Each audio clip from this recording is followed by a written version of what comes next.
Gut, wo ist hier das geile Dingens? Let's go back to English. Yes. Let's fucking go. Let's fucking go. Where's the intro? What I wanted to say first, I saw Mel Robbins on her podcast. She also uses notes with pen for taking notes from the guest. So, here the notes. Here are the notes. So, let's do the intro, or I do, whatever. Yes.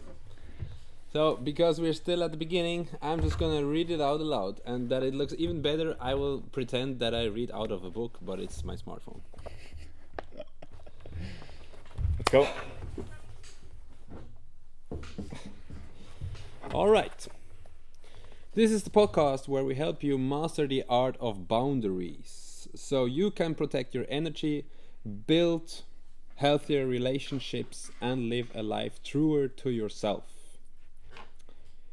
Let's go. Welcome to the Boundary Talk. Welcome to the Boundary Talk. Let's get it. So, the topic from today, my friends, Mhm. is the risks of weak boundaries. So, my first question to you, I want to start right in. Yeah. So, Hit me up. what is your first thought about when I say what are the risks of weak boundaries? What comes to your mind directly? A lack of self-respect. Yes, that's What's the first thing that comes to your same, mind? same. Lack of self-respect or a lack of self-esteem also. Oh, yeah. Because when you don't feel worth it, you don't do it, Mhm. you don't commit it, you don't communicate it. Mhm. So yeah, and from my experience also like a lack of identity. So when you don't know who you are, you can't make the boundaries to protect yourself.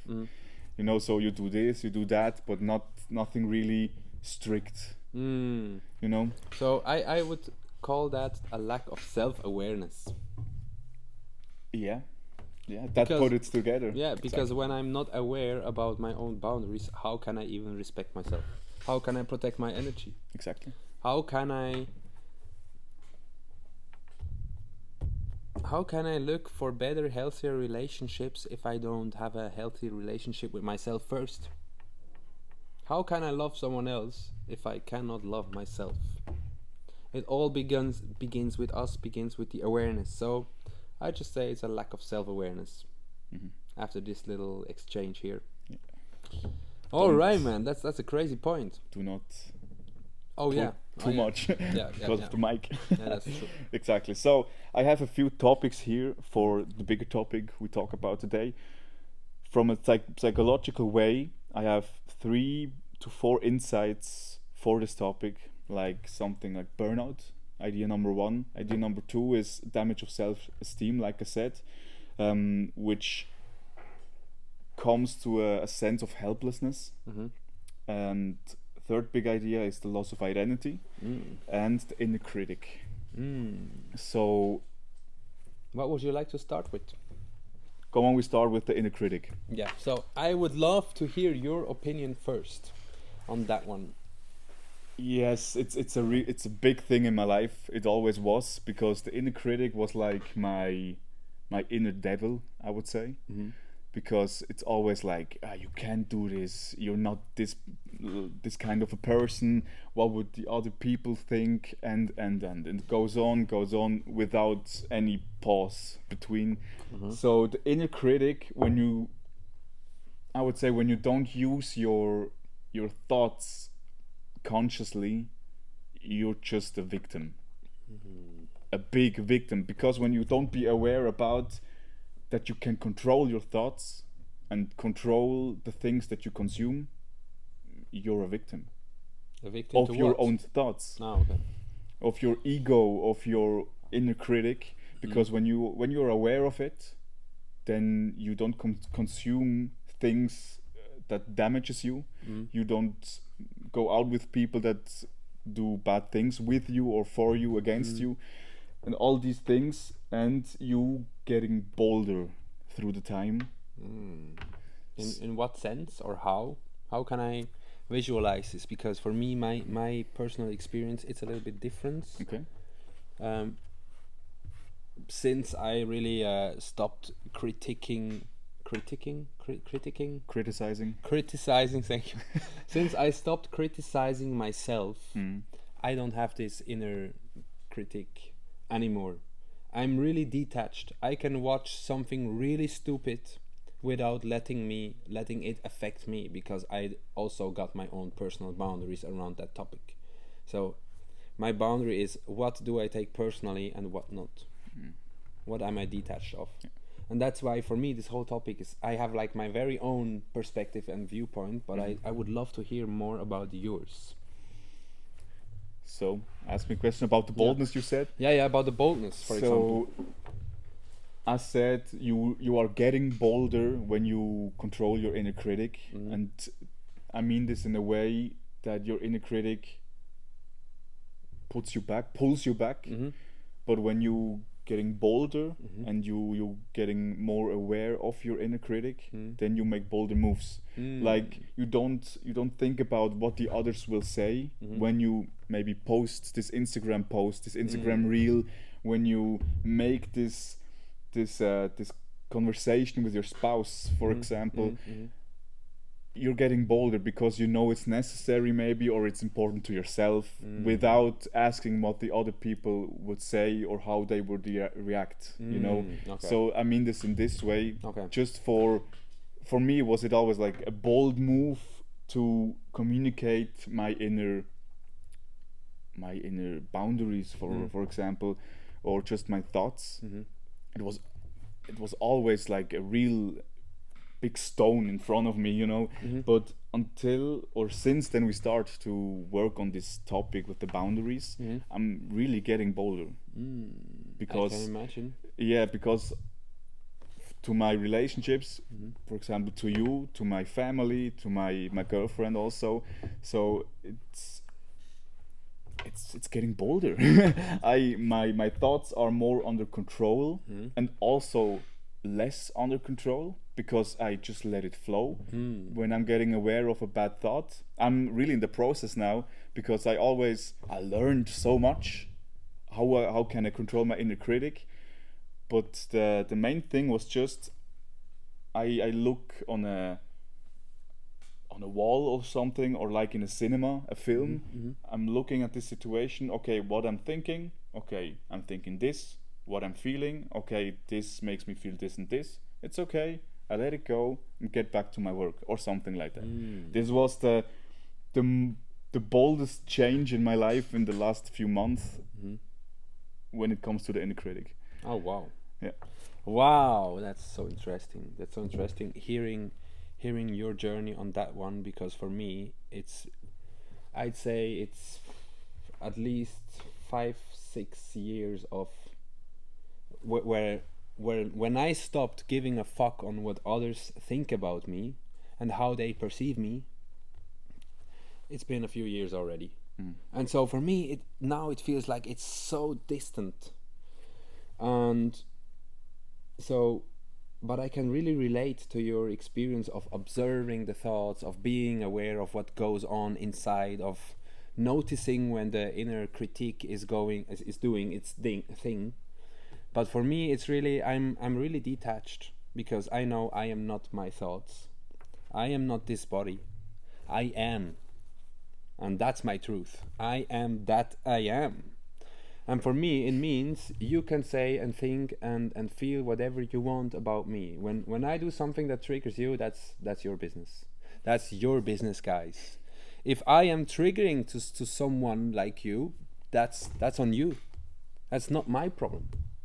Because in the end, I learned it only triggers us because there is an unseen part in ourselves, which we haven't allowed ourselves to be yet.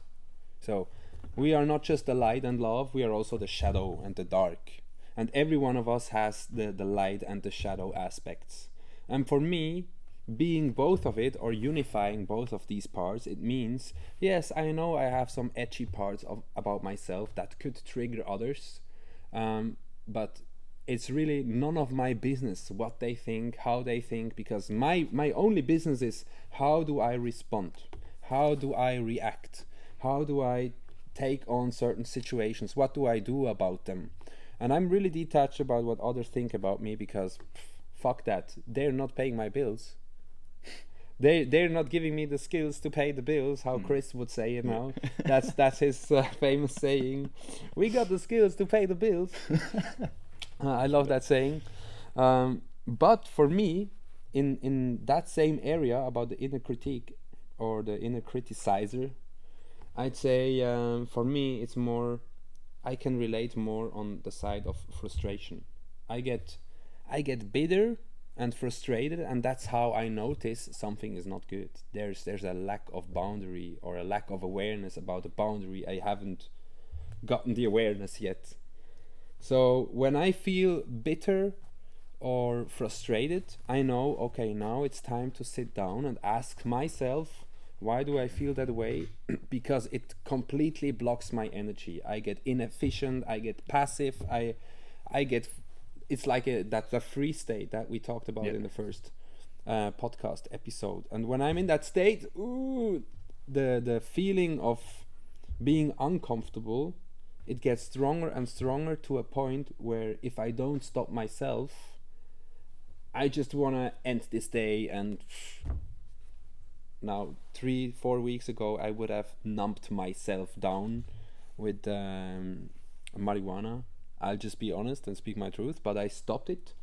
And now I am completely observing that, and I'm not really criticizing myself, because I know it's not doing myself any good, but I know what you mean about the boldness. So that's such a necessary and great step. And being bold, how would you say, how could someone that listens to our podcasts, how can he build up his own boldness to take back the power over himself? How can he stop his inner criticizer? Well, that's such a great question, man. Yeah. Let me think about it.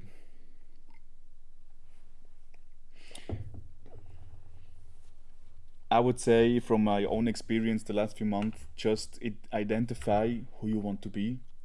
First of all, Nice. Which kind of a role model do you want to be for yourself or for others? Could be both. And then write it down, journal about it. So in all these areas of your life, journal about it, how you want to be. And then ask yourself, or ask people they are already there, which kind of belief systems they have, and write it down every day. Read it out, say it out loud, feel it, internalize this sentence or this kind of behavior, and then become who you want to be. Amazing. I would say that's exactly what I'm doing today. I'm every day I'm write down 10 things I'm grateful for. Then I write down 8 sentences I learned from Mel Robbins. They are science-based sentences who, you're getting aware of your human being, of your thoughts, and you start the day with some optimism. Because I was, for a lot of years, I just woke up and then was like, oh, I hate my life. That's everything bad, Yeah. And that's, I don't know the name for it, but it's priming. Tony Robbins would call it, that's priming. Yeah, could be, exactly. But when you wake up and the first thing you say to yourself in your mind, today we're gonna be a great day. That's priming, yeah. So I'm waking up and I have already a good mood. So, and after I write these 8 sentences down, I just do also my belief sentences. I write also down 10 in the morning, 10 in the evening. And so the first 20 minutes of my day, I just focus on how or who I want to be. So I set my day for it. I set my personality for the day in these first 20 minutes. And back to your question for the boldness, from my experience, this was a really big difference from the last few weeks, month until today. So I would do the same again. Okay. I also stopped smoking like this. Cool. Because I thought about who I want to be. I write it down on one A5 little paper side, and then I write some sentence down why I want to change and who I am already in the present situation, and then I was a non-smoker. Wow. It took a few time, Yeah. but it Did was. you? Can I write Yeah, something else? true. Like, did you repeat that process then? Did you like write that down every day, or you wrote it down once and then you repeated that and really impressed it on your subconscious mind? What did you do? I write it down every day, Wow. say it out loud every That's so day, and crazy. feel it every day, because my inner critic was so advanced. Oh, okay. Okay. Oh, okay. So it was needed. Exactly, it was necessary because I still have this inner critic, but smaller than ever. So, but then when I stopped smoking, my inner critic was at his top level, I would Wow. say. Yeah. So really, I did it every day. Every morning, I wrote it down, and say it out loud. Felt it, and in the evening, I just say it out loud and felt it. Yeah. Wow. That's really powerful. I did very similar things in my past, and during my own science-based research that I did, I found out that if you repeat that process over and over again, and you get to a point where your inner critique stops, and you stop demonizing your own shadow aspects, and you're basically coming into acceptance with yourself, that this process of writing down your new self and impressing it onto your subconscious mind, it gets much faster. Because I still do that process, but I write it down once, Crazy. and then I really embody it directly.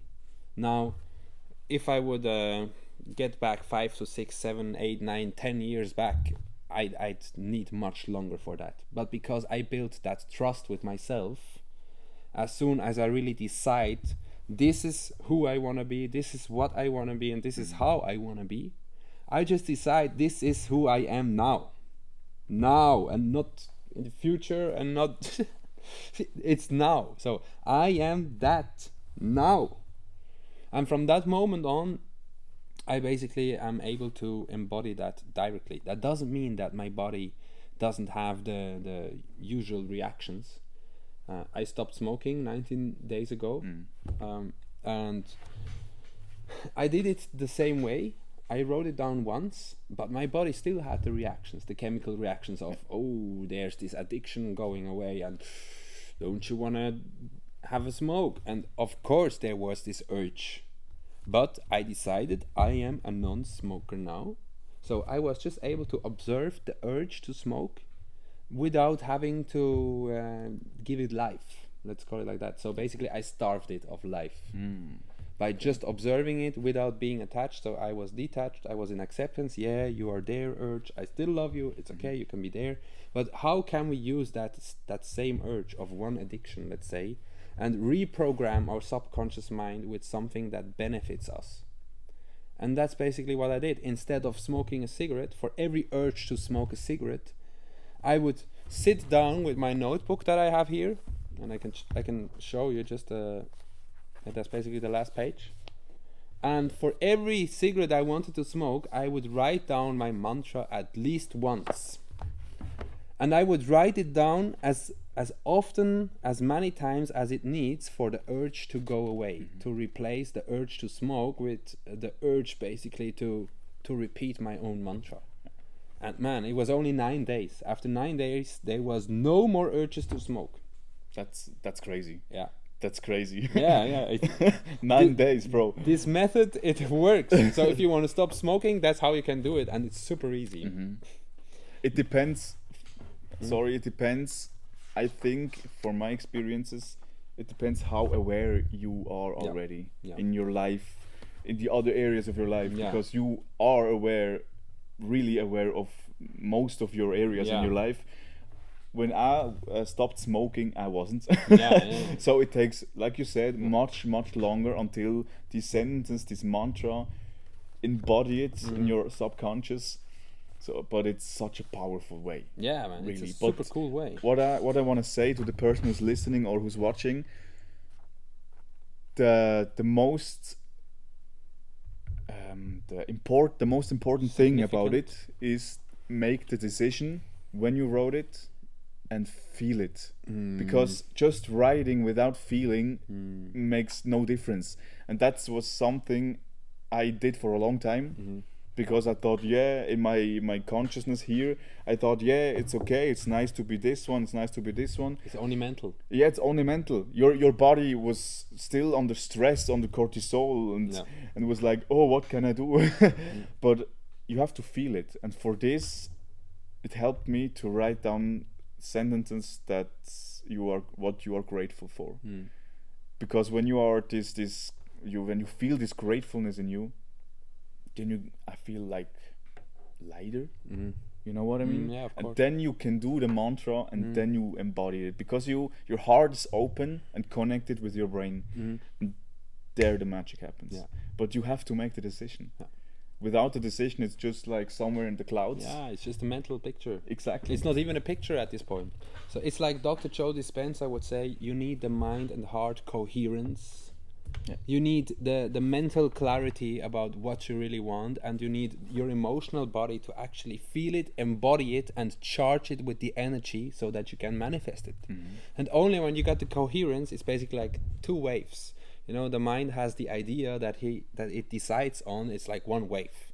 If the heart feels a complete another way, there's basically you working against yourself. Yeah, exactly. But if you get your heart on the same page like your brain, if we call it that way, then it's two waves that go the same length. And now there's this phenomenon where these waves, they amplify each other, and it gets a lot easier. And your expand, your growth. Yeah.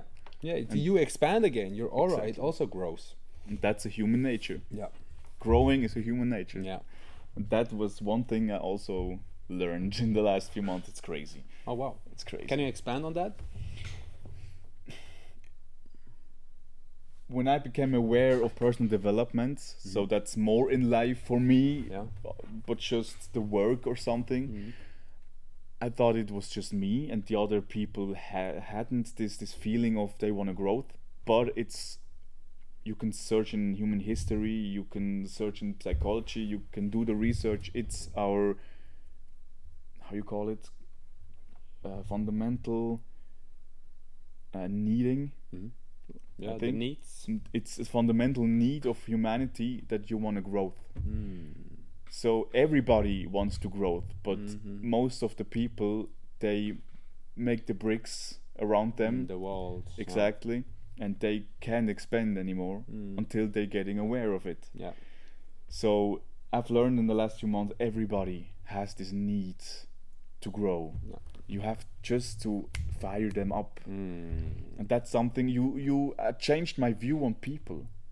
You know, because when you see people as a soul or something that can grow and expand in this life, you see people as, wow, they're unique, they're special in their own ways, and not just like that people fucked up or something. It changed my view on people, like, Wow. yeah, it's crazy. So what changed your perspective from looking at a human only as a vessel, a soulless vessel, to this is a being that maybe or maybe not has a soul? Because we could we could open this whole topic. I'm really deep down. But I want to know your perspective. What did change your perspective? How did you got there? I surrounded myself with people who wanted to grow. Oh wow. And this sentence I said before, that everybody wants to grow, I've learned. I've heard it again and again and again, and then I believe it. Cool. So because Repetition. when you're surrounded with people who wants to grow, their subconscious are open. They want to grow. Okay, so you mirror them, and so did I.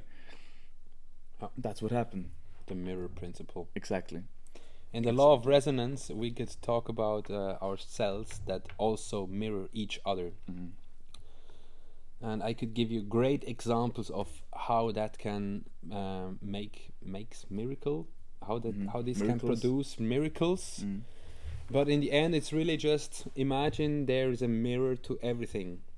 We are being mirrored, and we mirror everyone else. And depending on how aware we are, or how attached or detached we are, we mirror more or less. That's also really important. So it's also a question of weak boundaries. Yeah. Right. So we get back to the boundaries. Back to the topic. Back to the topic. That's right. So also wrote down a big idea of you will lose, or you have, or develop a sense of helplessness when you have weak boundaries. Did you already have experience in this situation, or just knowing people who have, or like in a state of they're helpless because of their weakness of setting a boundary? Oh yeah, I also have my own experiences with that, and it's for most of my life I never really looked at this whole boundary topic the way we look at it now. Because for me, basically I went the Buddhistic way, and there's the right hand path, left hand path in spirituality, and there's the middle hand path. Okay. And so my goal since my childhood was to reach enlightenment. And so it was basically to bring the right hand and the left hand path together, but experiencing both until I could unify those aspects and become unpersonal or transpersonal. Now that's a whole other topic, but let's just say, since I came from this standpoint, the things that happened with me was I became super detached to the human experience.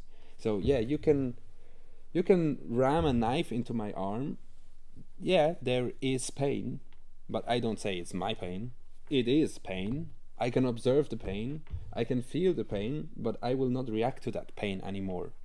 And so I had weak boundaries because I never worked on my own boundaries. But I also had no problems with that because I was so detached.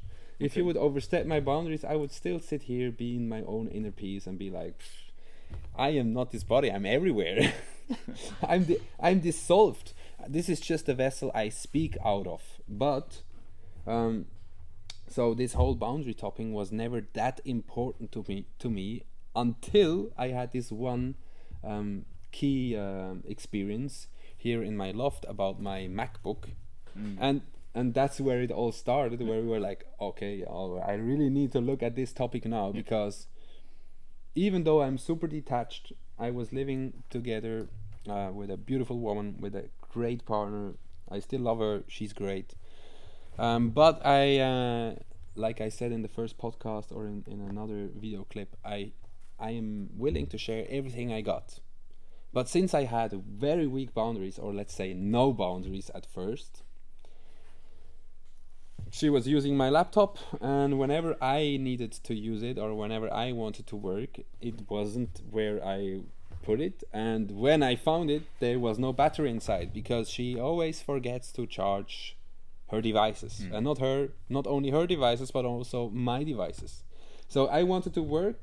Now I finally found the laptop and I was like, oh, no battery. I really want to curse.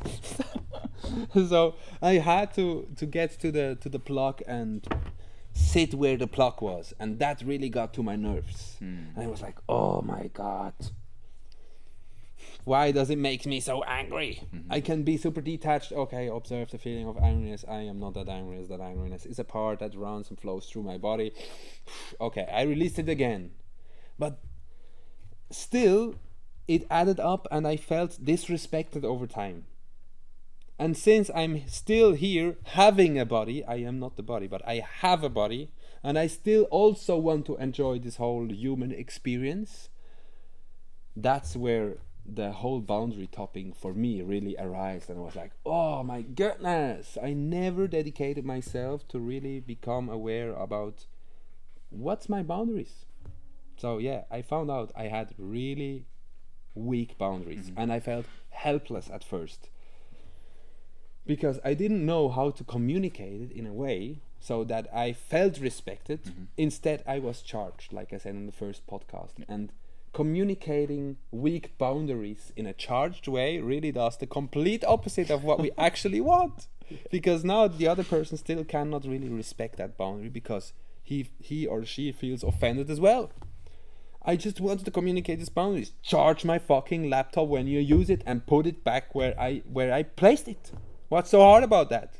Now I basically offended or attacked the other person that didn't know my boundaries because I couldn't communicate it. Now we had this whole triggering situation where we like got at each other, and there was this invisible fight in the air because we haven't talked it out, but it was also there.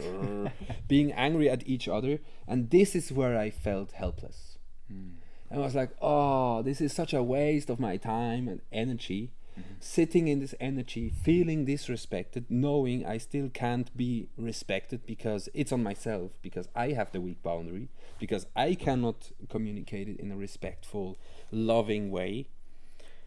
And so I knew there's no way around it. I need to work on that, and that's where I really began to make that deep dive together with you. Wow. You know, and that's where we basically started to work out our own boundary book. By the way, it's one of the greatest resources in my whole life. And yes, this is a promotion right now. If you have weak boundaries, work on them. Your life will get so much better.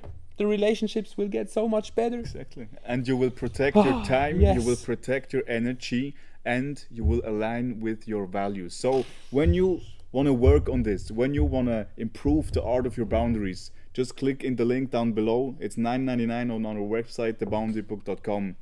Let's go and enjoy it, improve yourself, improve your art of boundaries, and get it. Do yourself the favor, really. You don't have to, but you can. There's multiple ways how you can start to work with us, or how you can start with the resources we are creating out of our own lack of boundaries. Which is really great, right? Because we use the thing we create for ourselves, and it helped us better our lives, it helped our friends better their lives, and it'll help you as well. So this is just the first version you can access now, but we are working on a printed version, on a really high premium version. But right now you can get the ebook version. You can download it from everywhere you are. So go to our website, get it, support us, give us some love, because this will help us all grow so much. It's incredible. In 21 years of personal development on my journey, I can really say this is one of the biggest changes and game changers in my life, and also the lives of my friends. So yeah, this is why I needed to address my own weak boundaries and really work with it, and I'm really grateful that we embarked on this journey together. Yeah, exactly. Thanks so much, man. Thank you too, man. Oh my goodness. It's really interesting what you said. Thanks for sharing your story again. It's always like it's so powerful, you know, this experience. You can always look back and see how you grow in this time. It's crazy. It's really crazy. And in this situation, you said you felt helpless.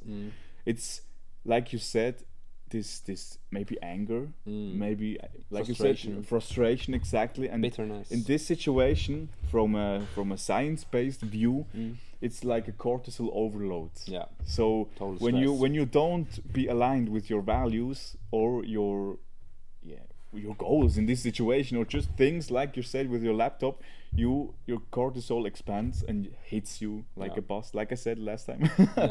Exactly. But now I have a really interesting thing to share on exactly that. Yes. So cortisol, you know, is a stress hormone. Exactly. And you see it on the people's human bodies when they are in constant stress, when they carry that stress of not releasing it somewhere or somehow. And that stress, it was showing through my skin, it was showing through my body weight, it was showing with my motivation, I had less power. So it really affected me in multiple ways, and now I am just becoming aware of that in that moment, because I was like, oh my goodness, now I see the whole cascade of events that it produced, having weak boundaries and not being able to communicate them. Yeah, it's like a big domino effect that happens, right? Oh my God, why did I start earlier? Yeah, because when the cortisol hits and you don't release it, every area of your life is being getting affected. Affected, exactly. It's crazy because, like you said, your weight, maybe your motivation, everything, maybe your your activeness in sports or on Everything. meditation or just yoga or something, Yeah. you don't do anything. You just procrastinate. Procrastinate That's a big a lot. That's such a big thing when you're full of cortisol. Yeah. your inner critic maybe start. Yeah. Not for me, because For me, would it be? because I already, this part was long gone Okay. already. Okay. So I wasn't sitting there and being like, why am I that bad? You should. No, I was just accepting the situation how it is, but I also felt helpless because I didn't know how to change it in that moment. Because for me, it was really hard to get my partner on the same page like I was, because there was this charged underlying emotion stored in my second body, if I want to be precise. Crazy. Yeah, so there's just this whole cascade of events that comes along with having weak boundaries, and it's really such an interesting topic to work on. Exactly. I have another thing, Yeah. and it's the unconscious patterns. Because when you have weak boundaries in your life, for the person who's listening or watching, when you have weak boundaries in your life, it could be away from unconscious patterns. So, could be people pleasing, or could be fear of rejection. These are all things that leads you to weak boundaries. Because when you people pleasing, we said it already in our last episode a little bit, you do everything for everybody except yourself. Yeah. For the love or respect. Exactly. Or when you have fear of rejection, you just stay at home maybe and say nothing. You don't say your opinion. You don't go out. You You literally go do under. nothing. Yeah, you go under. you're You like just a little grey internalize mouse. everything Yeah. and don't expand yourself, don't grow. So these are all unconscious patterns from our childhood, maybe from high school or something. It could be everything from the how we were being raised from our parents. It could be everything, but all these things leads to weak boundaries. So also from my own experience, I had, like I said, people pleasing a little bit still, and I had fear of rejection also still a little bit, but not anymore that much like a year, 2 years ago, because I had no boundaries, because I never learned it, I never define it, I never hold them, I never communicate them, Yeah. because of my unconscious patterns. And that's crazy. It had such a big impact on my life until I was getting aware of it, Yes. Did you had already some experience of these two topics? Definitely. Yeah. But it seems like it's so far away that I cannot really access it right now. And instead of just saying something so that I said something.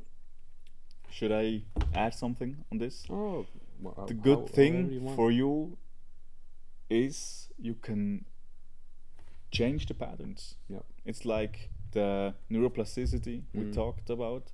You can learn it. You can change these patterns with new habits, with good habits, and you improve yourself. So it's not a thing. I always thought I could never go out of this pattern. But when you're getting aware of your, or not your boundaries, because you haven't, but when you're getting aware that you're a people pleaser, or you are afraid of rejection, just remember and getting aware of it that you can change your pattern. You always can change your pattern. Maybe you do it by yourself, but you have to be really into personal development already. If you From do it my by yourself, experience, yeah. exactly.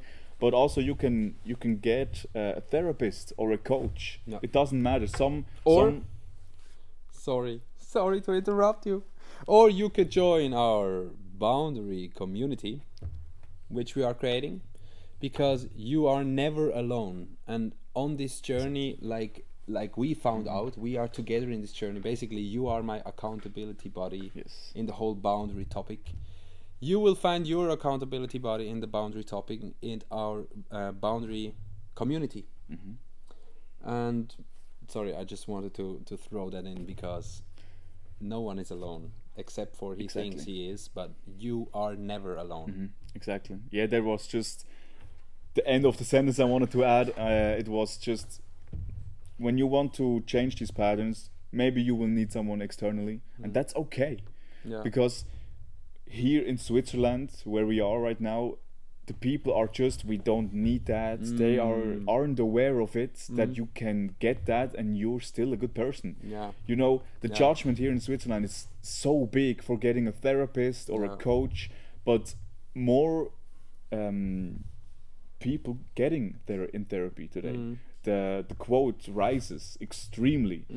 So getting a therapist, get a coach, come in our community to improve your boundaries and your energy, your time. You will live a more fulfilled life than before.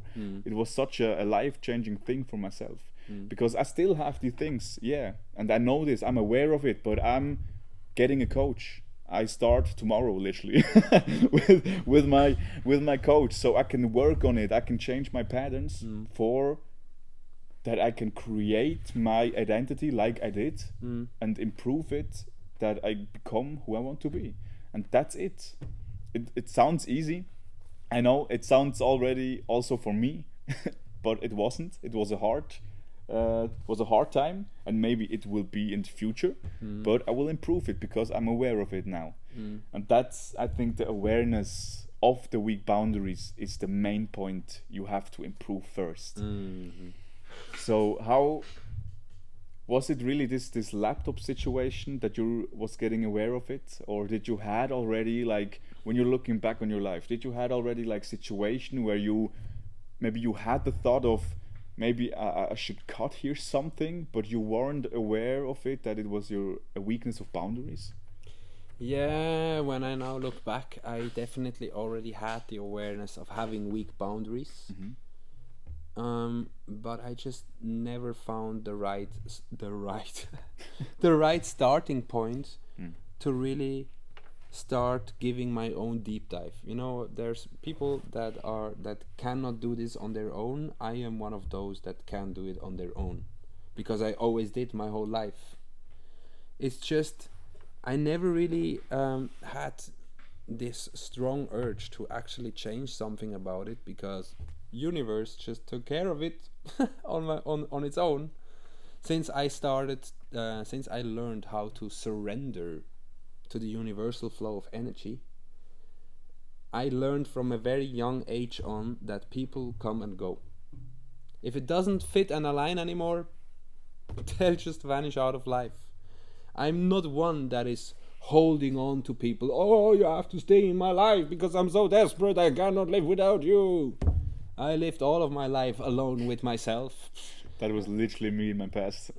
Yeah, well, I have a complete other past, you know. Yeah, exactly. But yes, I was aware about my weak boundaries, but I didn't have the urge to change it, and I also didn't know how, because there wasn't enough situations for me to actually be like, okay, this is my priority now.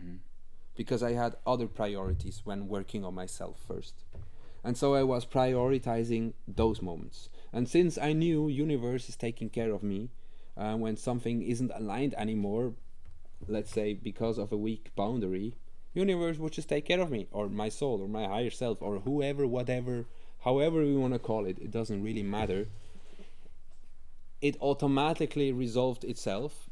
But now this situation with the laptop, where it really started, where I really was like, okay, now this is my priority, I made a huge jump, you know, because I also had this overflow of cortisol in my body that was stored. Even though I was a super relaxed person, this cortisol was basically stored, and I was procrastinating so much, up to a point where I was just disappointed about myself. And then I knew, okay, now I really need to address this point. Now I really need to address the boundaries. And yes, it's just a big life changer, like I already said. But I was aware about it, but I didn't have the urge to change it because it was taken care of. Okay. But when looking back, and if I knew this whole topic, this whole thing earlier, I'm pretty sure some things would have went differently. Let's say with some of my first businesses that I started, I'm pretty sure they'd be much more successful than they where if I addressed that topic first or earlier in my life. But you know what? It had to come the way that it is, and I'm really grateful that it was the way that it is, because otherwise I wouldn't be the being that I am now. And so, yeah, you are never too late, okay? My message to you guys, to every one of us, and to myself, it's never too late to start living your life the way you want to live. And to live the way you want to live, the way you want to. Okay, now I'm confused. Yeah, I'm also confused. To really live it the way you want, boundaries is the way to go. Exactly. So I think we getting to finish, but at first, my friend who's watching and listening, I'm just read the script here.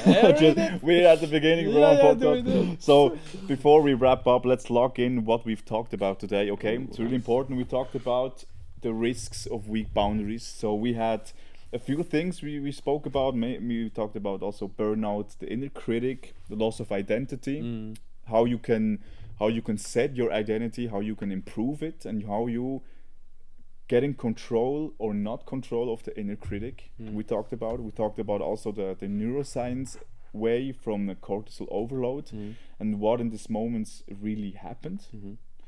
And we talked about the unconscious patterns like people pleasing or fear of rejection. Exactly.